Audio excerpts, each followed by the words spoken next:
Hi there and welcome to this SEAL U DM-i handover video. My name's Aidan Smith and in today's video we're going to go through lots of features. But don't worry, if you want to learn something in particular, you'll be able to skip to the point in this video of your liking. So firstly we're going to talk about trim levels. There are 3 different trim levels for the SEAL U DM-i: a boost, comfort and design.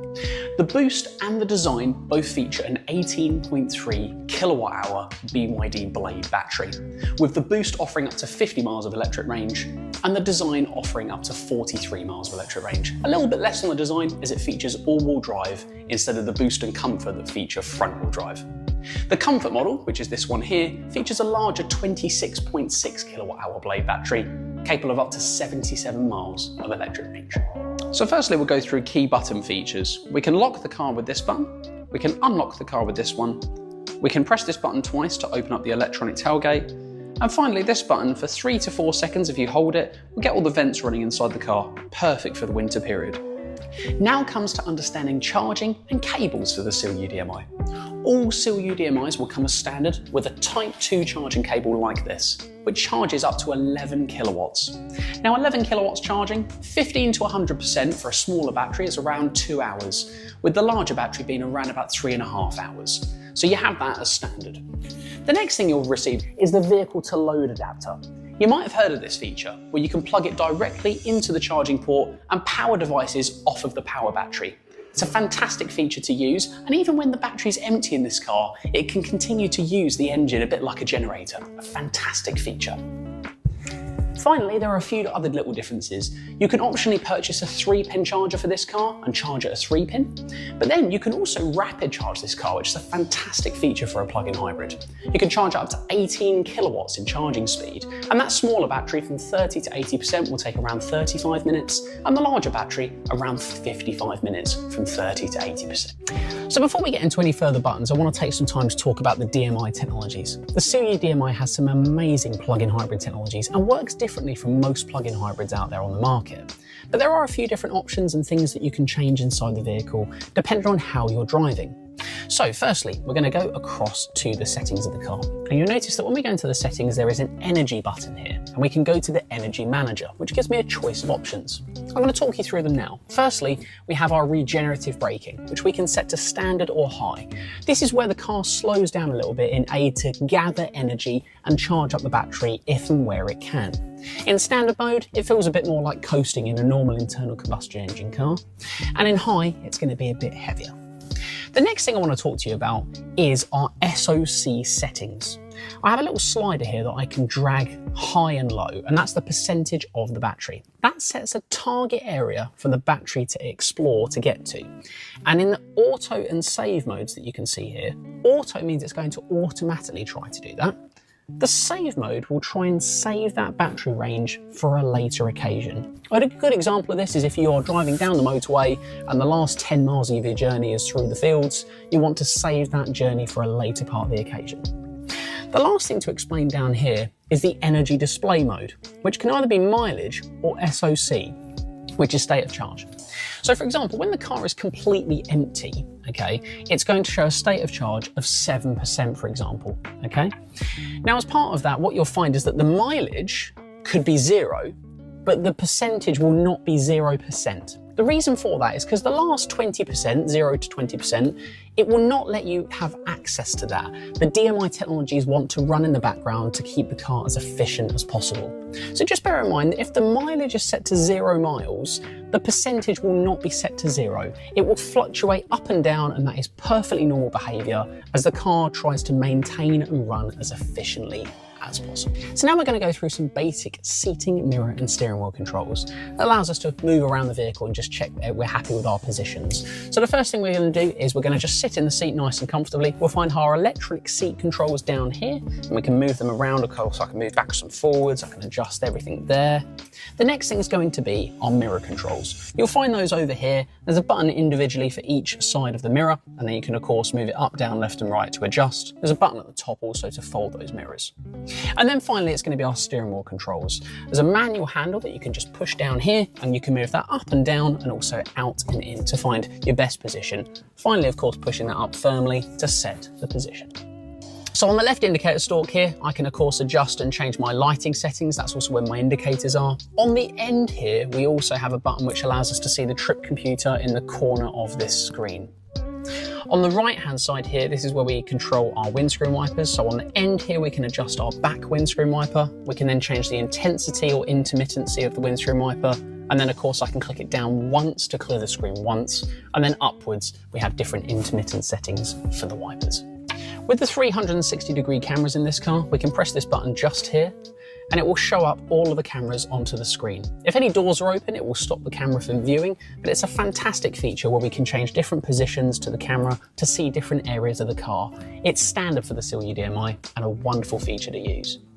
This car also has the ability to use a smartphone as your car key. You access this through the BYD app, and if you have any further questions about this, please separately refer to a member of staff at your local retailer. But through the app, when the car is connected to the app, you'll have the ability to add the smartphone as a key. The difference here is that you'll just be able to just swipe the smartphone onto the edge of the mirror to lock and unlock the car. And when you get in the car, the phone will need to be placed in this NFC area in the center here. Once you've started the car, you can move the smartphone away, but a fantastic feature also for the SEAL U DM-i. So our steering wheel controls on the left-hand side here, we have at the bottom here our adjustments for adaptive cruise control, changing distance, we can change the rockers, and we can activate the lane keeping assistant. At the top, we have a button which activates our 360 cameras. And in the top corner here, we can press this button and it will change the orientation of the screen. I can also do that on the screen here. There's a little button just there that allows me to put it back in place, so that's all good. On this side here, what I then have is I have the feature where I then have the mode button, and I can then of course go through some settings on the screen here. I can also change the volume and track selection. I can accept phone calls, and then finally the Hi BYD feature as well. Now when it comes to our touchscreen controls, our main touchscreen actually has two home pages. The first one here has a few widgets on it, and if we move it to the left, it then has all of our apps that we can choose, and it has a couple of pages for that, lots of different features. Also worth mentioning that we showed, of course, the orientation for screen size. That allows us to change it from landscape to portrait. And then along the bottom here, there's a few different buttons that we can press. We can press a home button that takes us to the home page. We can then go through different buttons here that are going to show us which apps are open at any one time, so I can move through those features. And of course our screen orientation, and I can also set a split screen. Certain apps on the vehicle can be set in a split screen format where one thing shows on the left and one on the right. So we get to this center area here. We've got a dual wireless charging area here. No settings for that. We can just put a phone onto there and it's going to wireless charge. We've got our hazard warning, this button just here, our blind spot detection, and then our auto start stop feature as well. As we go through here, we've got our volume. This is, of course, our button that switches from EV driving mode to HEV. That's going to be dependent on our electric range we have. Moving across here, we've got another mode button. That sets us, of course, into our driving modes. You'll notice that you have slightly different driving modes if you have an all-wheel drive version of this against if you have a four-wheel drive. So the all-wheel drive also has a sand and muddy driving mode that takes advantage of the all-wheel drive. And then up here, we have our front windscreen to turn on the air conditioning, on-off for the air conditioning, and auto for the air conditioning. An excellent feature of the SEAL U DM-i is the head-up display, and we can access that through the settings here. If I go down to the settings just through the car and we go into the vehicle, in the vehicle you'll see a setting that says HUD, stands for heads-up display, and I can go into that and turn it on and off, so whether some people don't like to use it. We can set the height, I can set the brightness, so I can set it to my positioning, and I can also set an angle as well. I can also go further down and set the mode settings and change the color, depending on what color is best for you, and I can change some of the optional display content as well. Next, if we wish to pair a phone, it's nice and easy in the SEAL U DM-i. We can go across to the settings and go to connected devices and hit add new device. We then follow the instructions on the screen, pairing our phone via Bluetooth. The next thing is it might ask you if you have a compatible smartphone to pair Apple CarPlay or Android Auto, following the instructions on the screen. If you struggle with this, please do get in contact with your local retailer who can help you in more detail. So when it comes to our air conditioning features, okay, we've got a fantastic shortcut which is now in all of our BYD products. You can swipe 3 fingers on the screen up and down to change the temperature, okay, and if you were to move it left and right, it will then turn it on and off.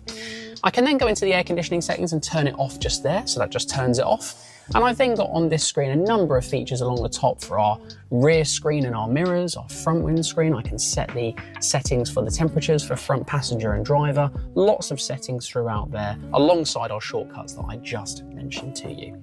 You'll also see on the front screen that we actually have some shortcuts just here for our heated seats and some main usable features of the air conditioning.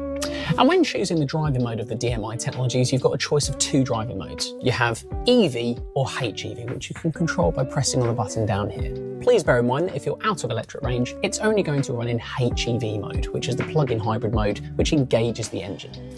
Depending on how you're driving, you will find either the engine engages with the wheels, engages the clutch with the wheels, and it drives like a plug-in hybrid, or you might find that the engine doesn't engage the clutch with the wheels, and it drives a bit more like a generator, really improve on that electric efficiency. So when it comes to software updates, this is also an important thing to mention.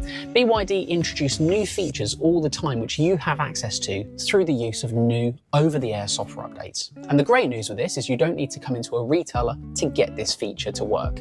You can do the software updates yourself. We can go through to the settings, and if we go through to the system and go to version, you will see the software information there. The car will let you know if there's a new software update needed, and you'll be able to go in and hit upgrade to the latest software. This software update will usually take between 30 and 90 minutes, and the car cannot be driven in that process. But once it's finished, it's all set up with the latest software and the latest features.